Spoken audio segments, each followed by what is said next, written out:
Hi guys. So I'm in the kitchen today. It's a bit windy and a bit cold outside, so I thought I'd just talk to you in here. Here today, just talk to you about some brakes. So the standard EP3's got 300mm discs. They're single pot calipers. They're pretty decent. They do the job, but when you start running a bit more power, you need some bigger brakes. So what I've decided to do is get a big brake kit. You know, you can get DC5 Brembos for 500 or 600 quid, but you're always buying second hand and not really sure what you're getting with the calipers and stuff. So found a guy on the Civic forum who makes a kit to bolt on Renault Megane Sport Brembos with a 325mm Nissan 350Z disc, which is pretty cool. So I've got one of those, and I'm going to show you today what it consists of, and then the next step will be fitting it. So yeah. So here's the box of goodies. Pretty inconspicuous, but it's pretty heavy. It's about a 30 kilo box. So I've already had it open, but obviously just open it back up for you now. So I've removed all the packaging. What we've got is some instructions. Won't need those. So first of all, I've opted for Frodo DS Performance pads. They're a little bit lighter use than the DS500, so they don't make quite as much dust, which is good for me on the road, but perfect for the braking I'm going to be doing. In this box is the absolute bad boy calipers. These things are immense. So nice big Brembo 4-pot calipers. As you can see, they're stamped with Renault brand. They're from a Megane R26 or Clio 200. You know, I think they're not brand new, they're refurbished because this pipe is normally silver, I believe. But, you know, all brand new seals, fully refurbished and powder coated, and they're going to look absolutely mint in the car. Just pulled these bags out just to show you general bolts, nuts, washers. This is a full kit. It's designed as a complete bolt-on, so you've got no running around looking for parts or anything. Which will make life pretty easy when we come to fitting. These are pretty cool. I've had a look at these, but I'm unwrapping them just for a bit of dramatic effect, but they are pretty awesome. So these are the machined brackets. They're pretty cool bits of kit. It's a shame to hide them away behind, but so the idea is these will bolt to the hub using these mounts here, and then these threaded mounts are where the Brembo caliper bolts to. So that's what lines the caliper up on the back of the hub and gets everything absolutely square and perfect. So very cool, very snazzy bit of kit. And here's our disc. As you can see, nicely slotted. Not drilled or anything, but they're pretty hefty old discs. Pretty cool actually. These ones are painted black here, painted black around centre, so should look very smart when they're on the car. They weigh quite a lot. There's a lot of weight in that, but they're an extra inch bigger than the standard disc, so 324mm I think to be precise. So they should give it a nice bit of stopping power as well. They're going to look amazing on the car. And just a quick mock-up of what it's going to look like. So that looks awesome, and behind the wheels on the car it's going to look absolutely superb. So next step really will be fitting it all on. Might be a few days. I'm waiting on some hoses. I'll show you how it all bolts on and how to get it all looking pretty. So you can see this side will strip it down. We'll remove the disc and clean up this facing. These are the bolts from where your caliper comes off. Nice and simple. And you can remove the brake hose up here undoing this nut, so it all comes off pretty easy. Calipers come off in one go, disc off the front. Retaining screws sometimes come off, and what we've done is we just ground those back to make them flat, and then we're just going to clean this face of the disc up, this hub up ready to take the disc.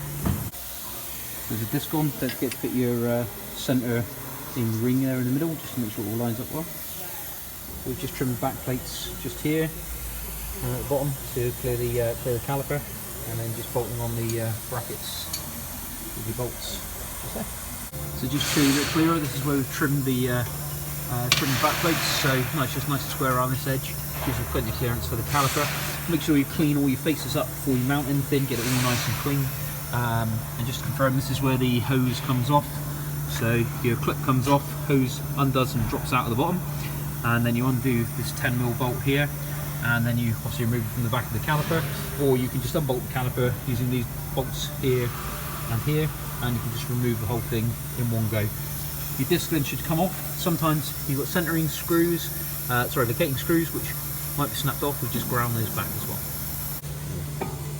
So main thing to check when you're lining everything up is clearance here. So you want to make sure you've got plenty of clearance on this side and this side, top and bottom.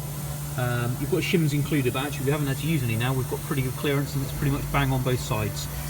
When you're tightening everything up, these bolts need to be done to 130 Newton meters.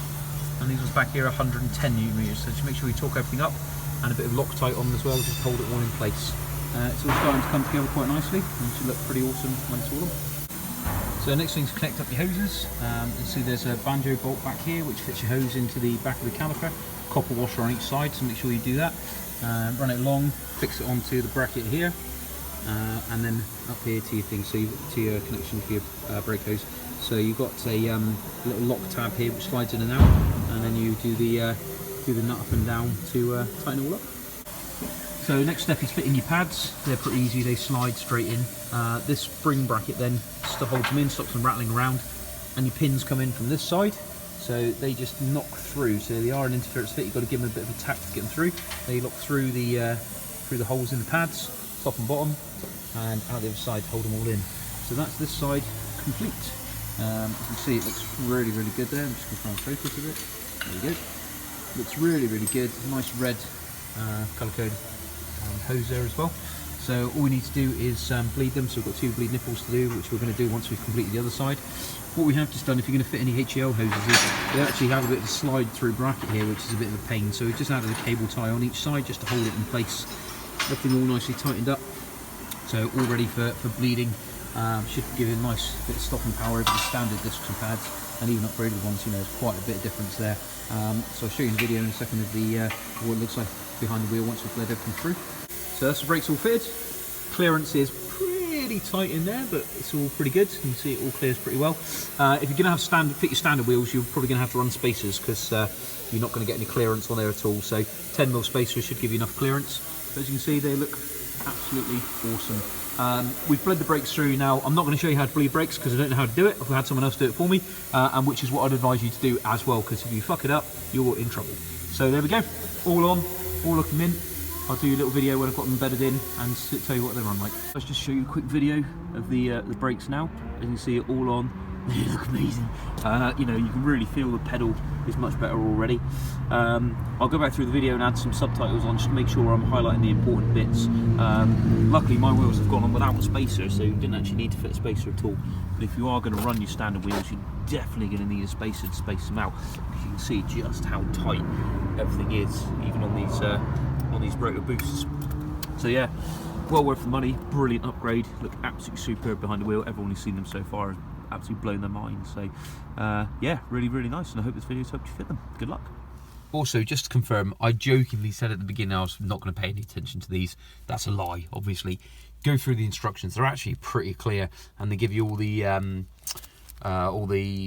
instructions about the torque settings and everything as well. So go through them step by step. They're really, really, really good instructions. And with this video, should make it quite easy.